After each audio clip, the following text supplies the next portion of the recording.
இமாம் ஷாஃபி ரஹ்மத்துல்லாஹி அலைஹி மரண நேரத்தில் இருக்கும்போது அவங்களுடைய மாணவர் இமாம் முஸனி வர்றாங்க, வந்து கேட்குறாங்க, கைஃபா அஸ்பஹத, இமாம் அவர்களே உங்களுடைய காலை பொழுது எப்படி இருந்ததுன்னு சொல்லி.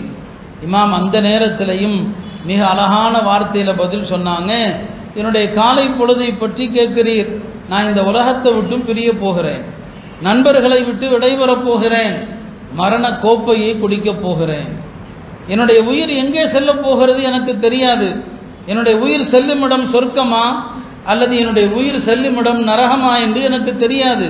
என் உயிர் சொர்க்கத்திற்கு செல்கிற உயிரா இருந்தா அதற்கு நான் வாழ்த்து சொல்வேன், என் உயிர் நரகத்திற்கு போகிற உயிரா இருந்தா நான் எனக்கு நானே துக்க செய்தி சொல்லிக் கொள்வேன்னு சொன்னான்.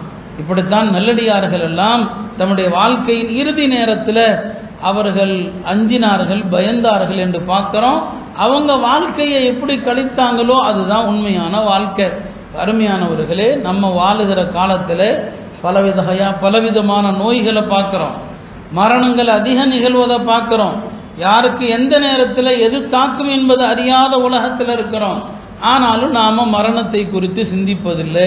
ஒரு ஆண்டு முடிகிற போது நாம் சிந்திக்க வேண்டியது இந்த அடிப்படையில் தான் சிந்திக்கணும். நம்முடைய அறிஞர்கள் சொல்லுவாங்க,